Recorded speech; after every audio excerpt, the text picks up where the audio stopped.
ফ্যাসিবাদ পতন পরবর্তী সরকার কর্তৃক রাষ্ট্র মেরামতের অংশ হিসাবে জনগুরুত্বপূর্ণ খাত সংস্কারের লক্ষ্যে 11টি সংস্কার কমিশন গঠন করা হয়েছিল। বর্তমান সরকারও করব কাজ গড়ব দেশ, সবার আগে বাংলাদেশ, এই স্লোগানকে উপজীব্য করে দলীয় নির্বাচনী ইশতেহার ঘোষণা করেছিল। ইশতেহারে রাষ্ট্র ব্যবস্থার সংস্কারে গণতন্ত্র, জবাবদিহিতা ও সুশাসন এই 3টি বিষয়কে অগ্রাধিকার দেওয়া হয়েছে। তবে সরকারের সকল পরিকল্পনা বাস্তবায়নের জন্য প্রয়োজন কঠোর হস্তে দুর্নীতি নিয়ন্ত্রণ এবং আইন শৃঙ্খলা পরিস্থিতির উন্নয়ন। এই 2টি বিষয় নিয়ন্ত্রণে বর্তমান সরকার দৃঢ়তার সঙ্গে কাজ করছে। দেশে দুর্নীতি নিয়ন্ত্রণে বিএনপি সরকারের ট্র্যাক রেকর্ড রয়েছে। তৎকালীন আওয়ামী লীগ সরকারের বাংলাদেশকে দুর্নীতিতে চ্যাম্পিয়ন বানিয়ে 2001 সালের জুন মাসে ক্ষমতা থেকে বিদায় নিয়েছিল।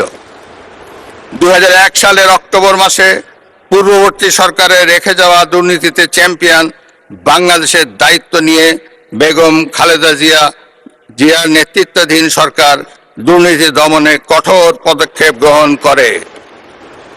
এছাড়া দুর্নীতি প্রতিরোধের লক্ষ্যে দুর্নীতি দমন কমিশন আইন 2004 প্রণয়ন করে। এর ফলে বিশ্বে দুর্নীতিতে চ্যাম্পিয়ন হওয়ার কলঙ্ক থেকে বাংলাদেশ মুক্তি পায়।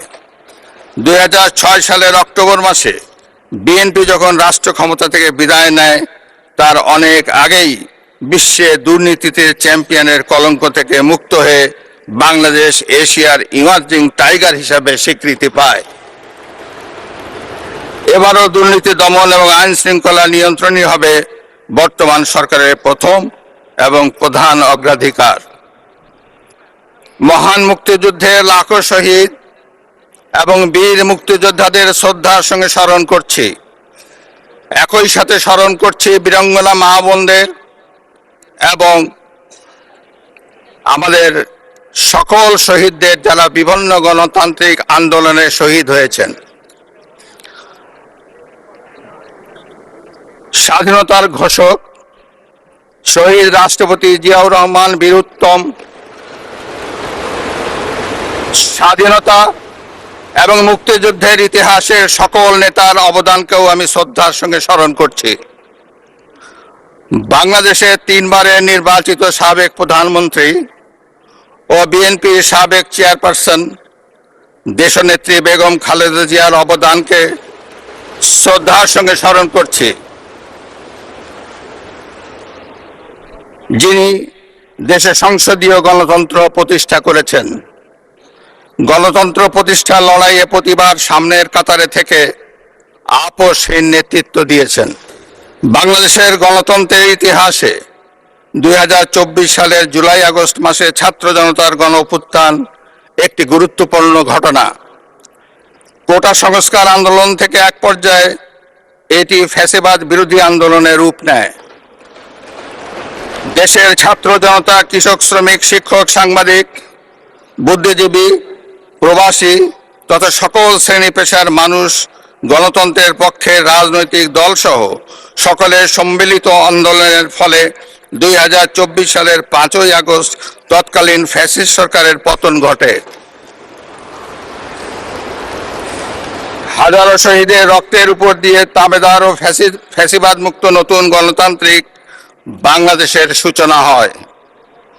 আমি 2024 সালে জুলাই আগস্ট ছাত্র জনতার গণ অভ্যুত্থানে শহীদ ও আহতদের এবং দীর্ঘ 1.5 দশকের ফ্যাসিবাদী শাসন আমলে গুম, খুন, বিচার বহির্ভূত হত্যাকাণ্ড এবং ফ্যাসিবাদ বিরোধী আন্দোলনে নির্যাতন ও নিপীড়নের শিকার সাধারণ মানুষ ও রাজনৈতিক দলের সদস্যবৃন্দকে কৃতজ্ঞতার সঙ্গে স্মরণ করছি, যাদের অসামান্য ত্যাগের মাধ্যমে বাংলাদেশ ফ্যাসিবাদ মুক্ত হয়ে গণতন্ত্রের পথে যাত্রা শুরু করেছে। সকলকে জানাই আমার আন্তরিক শ্রদ্ধা। 2024 সালের গণ অভ্যুত্থানে সহস্রাধিক মানুষ শহীদ হয়েছেন। নারী, পুরুষ, শিশু সহ আহত ও পঙ্গু হয়েছেন কমপক্ষে 30,000 মানুষ।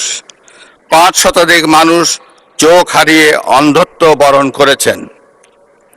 1971 সালের স্বাধীনতা অর্জনের যুদ্ধ, 2024 সালের দেশ এবং জনগণের স্বাধীনতা রক্ষার যুদ্ধ সহ এ যাবৎকাল দেশের ইতিহাসের সকল গণতান্ত্রিক আন্দোলনের শহীদদের আকাঙ্ক্ষিত বাংলাদেশ প্রতিষ্ঠার লক্ষ্যে সরকার কার্যক্রম অব্যাহত রেখেছে। 2024 সালে ছাত্র জনতার গণ অভ্যুত্থানে আহতদের দেশের বিভিন্ন হাসপাতালে চিকিৎসা চলমান রয়েছে। 137 জন গুরুতর আহত জুলাই যোদ্ধাকে উন্নত চিকিৎসার জন্য বিদেশে পাঠানো হয়েছে। আহতদের 12,043টি স্বাস্থ্য কার্ড দেওয়া হয়েছে। 1971 সালের বীর মুক্তিযোদ্ধা ও 2024 সালের জুলাই যোদ্ধাদের চিকিৎসা সহায়তা ও ভাতা অনলাইন ব্যাংকিং সিস্টেমে পরিচালিত হচ্ছে। সরকার জুলাই গণ অভ্যুত্থানের ইতিহাস সংরক্ষণ, গবেষণা, উন্নয়ন, দিবস উদযাপন সহ নানামুখী কার্যক্রম ও বাস্তবায়ন করে যাচ্ছে। বিশ্ব শিশু দিবস ও শিশু অধিকার সপ্তাহ 2025 উদযাপন উপলক্ষে 2025 সালের 6 অক্টোবর সরকার জুলাইয়ের গণ অভ্যুত্থানে শিশু শহীদদের 60টি পরিবারকে এককালীন 50,000 টাকা সমমূল্যের প্রাইজ বন্ড এবং সম্মাননা স্মারক প্রদান করেছে। ওসমানী উদ্যানে জুলাই স্মৃতিস্তম্ভ নির্মাণের উদ্যোগ গ্রহণ করা হয়েছে। জুলাই আগস্ট গণ অভ্যুত্থানে শহীদদের স্মরণে শহীদি মৃত্যুর নির্দিষ্ট স্থানে স্ট্রিট মেমোরি স্ট্যাম্প স্থাপনের উদ্যোগ গ্রহণ করা হয়েছে। শহীদদের কবর সংরক্ষণ করা হয়েছে। জুলাই শহীদদের স্মৃতি অম্লান রাখতে জুলাই অভ্যুত্থানের স্মৃতি জাদুঘর এবং 64টি জেলায় স্মৃতিস্তম্ভ স্থাপন করা হয়েছে। জাতীয়ভাবে 36 দিনব্যাপী জুলাই পুনর্জাগরণের অনুষ্ঠানমালা 2025 বাস্তবায়িত হয়েছে। এখন তো সব বিক্রি করে দিয়ে দেশকে দেউলিয়া করে দিয়ে গেছে। তো এই অবস্থায় একটা দেশ চলতে পারে না। ইউনূস চলে গেছে, এক ফ্যাসিস্ট গেছে, এখন আর একজন গ্রেনেড হামলায় আসামি, দুর্নীতির দায়ে আমেরিকার FBI এসে যার বিরুদ্ধে সাক্ষী দিয়ে গেছে। মামলাটা করেছিল 2007 সালে তত্ত্বাবধায়ক সরকার। সেই মামলায় সাজাপ্রাপ্ত আসামি 10টা অস্ত্র চোরা কারবারি, সেই জামাতের মতিউর রহমান নিজামী এবং এই তারিক জিয়া সহ বাবররা সব এখানে আসামি, সেখানে সাজাপ্রাপ্ত। আজকে আমি দেখতে পাচ্ছি যে যারা খুব দুর্নীতিবাজ হয়, সাজাপ্রাপ্ত হয়, তাদেরই জন্য কপাল খুলে যায়, তারাই আসে ক্ষমতায়। ঠিক ইউনূস যেমন তার নিজের কোম্পানি, সেই কোম্পানির শ্রমিকদের বঞ্চিত করেছিল, তাদের টাকা দেয়নি। একটা কোম্পানির প্রফিটের 5% লেবার ওয়েলফেয়ার ফান্ডে জমা হওয়ার কথা ইউনূস কোনোদিন দেয়নি, সেটা ট্যাক্স ফাঁকি দেয়, ট্যাক্সও দেয় না। লেবারদের করা মামলায় ইউনূস কিন্তু লেবার কোর্টে সাজাপ্রাপ্ত আসামি।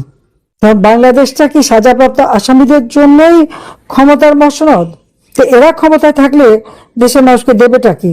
এরা অত্যাচার নির্যাতন করে মানুষের মুখ বন্ধ করে আজকে শত শত সাংবাদিক চাকরি হারিয়েছে, অ্যাক্রেডিটেশন কার্ড হারিয়েছে, 38 জন জেলে পৌঁছেছে, এমনকি মহিলা সাংবাদিক পর্যন্ত কারাগারে বন্দী। 11 জনকে তো গুলি করে নানাভাবে হত্যা করেছে, আইনজীবীদের হত্যা করেছে। আইনজীবীরা মামলা করবে কি? 83 জনকে গ্রেপ্তার করলো, তার মধ্যে কয়েকজনকে ছেড়ে দিয়েছিল। 63 জন দীর্ঘদিন কারাগারে, এখন অনেক কারাগারে মিথ্যা মামলায় তারা নির্যাতিত। আর আওয়ামী লীগ, ছাত্রলীগ, শ্রমিক লীগ, আমরা তো আছি না, যখনই যে আসে আমাদের উপরেই অত্যাচার নির্যাতন। আমরা তো 15 বছর 7 মাস ক্ষমতায় ছিলাম, আমাদের সময় কত লোক জেলে ছিল, কতটা মামলা হয়েছিল, কত লোক খুন হয়েছে, হিসাব বার করেন। 1 বছর 1.5 বছরের মধ্যে এই ইউনূস যেটা করে গেছে, এবং তার মানে সঙ্গী সাথী তো এই জামাত বিএনপিরাই ছিল, হিজবুত তাহরির এবং যত জঙ্গি সংগঠন, যত সন্ত্রাসী খুনি, তাই তো তাদেরকে কারাগার থেকে মুক্তি দিয়েছে। এই যে রোজার সময় মানুষ যে একটু ভালোভাবে ইফতারি খাবে বা সেহরি খাবে, সেই সুযোগটা তাদের নাই, কারণ তাদের আয় রোজগার নাই। একজন কৃষি শ্রমিক যা কামাই করতো আওয়ামী লীগ আমলে, তার 3 বেলা খাবার খেয়ে হাতে টাকা থাকতো, এখন আর তা নাই। তো এই অবস্থা থেকে আমাদের দেশকে মুক্ত করতে হলে সবাইকে ঐক্যবদ্ধ হতে হবে। কারণ কে কি করছে না, এটা বাদ দিয়ে সবাই মিলে কিভাবে এক হয়ে কাজ করা যায় এবং দেশে আবার গণতন্ত্র ফিরিয়ে আনা, আমাদের যারা বন্দী তাদের সবাইকে মুক্ত করা, এটাই আমাদের দাবি থাকবে। সমস্ত বন্দীদের মুক্তি দিতে হবে। আর ওই মিথ্যা মামলা দিয়ে হয়রানি করে মিথ্যা মিথ্যা সাজা দিলে সেটা সাজা না। দরকার এই মামলা আন্তর্জাতিক আদালতে দিয়ে যাচাই করে দেখবো যে কিভাবে তারা সাক্ষী নিল, কিভাবে তারা মামলা করলো, কতটুকু এর মধ্যে যৌক্তিকতা আছে। তারা কিছু দেখাতে পারবে না। খুব লম্বা লম্বা কথা বলছিল, আমার মামলা আন্তর্জাতিক আদালতে নেবে। যেখানে যত আদালতে নিয়েছে সেগুলি খারিজ হয়ে গেছে। এটা শুধু মানে হেয় প্রতিপন্ন করা, একটা বদনাম করানো যে 1400 লোক আমি হত্যা করেছি। আজ পর্যন্ত 1400 লোকের কোনো তালিকা দিতে পেরেছে, দেখাতে পেরেছে? দেখাতে পারবে না। যত হত্যাকাণ্ড ওই খুনি ইউনূস এবং তার দোষর জামাত বিএনপি এরা মিলেই করেছে। এটা হলো বাস্তবতা। আমরা কোনো হত্যা করিনি। পুলিশ মারবে, পুলিশকে পড়াবে, আগুন দিয়ে পড়াবে, পুলিশ অ্যাকশন নেবে, তার সাথীকে বাঁচাতে যাবে, এটা খুব বা নিজে বাঁচতে যাবে। এটা তো এখন এই ইউনূস ক্ষমতায় থাকতেও তো পুলিশ কমিশনার নিজেই বলেছে। তাহলে আবার শাস্তি হয় কিভাবে, বিচার হয় কিভাবে? আর আমি ক্ষমতায় থাকতে আন্দোলনকারীদের হত্যা করেছে, এই বিচার যদি হয়, তো জিয়াউর রহমানের আমলে যত হত্যাকাণ্ড হয়েছিল, এরশাদের আমলে, খালেদা জিয়ার আমলে সবারই বিচার করতে হবে, সবার বিচার হবে। আর আমরা 10 কাঠা জমি কিনে মহা ভুল করেছি। ওই 10 কাঠার জন্য সাজা, আমি, আমার 2 ছেলে মেয়ে, রেহানা 3 ছেলে মেয়ে, সবার বিরুদ্ধে শাস্তি। তো ওই বিচারের রায় দিয়ে রাজুকে যত জমি যে নিয়েছে, 1 টাকায় যে জমি নিয়েছে তাও বাতিল করা যাবে। ইনশাল্লাহ সেদিন আসবে। কাজে আজকে আপনারা আছেন, সবাই ভালো থাকেন, সুস্থ থাকেন, দোয়া করি। ইনশাল্লাহ একদিন অন্ধকার কেটে যাবে। জয় বাংলা, জয় বঙ্গবন্ধু, বাংলাদেশ চিরজীবী হোক। খোদা।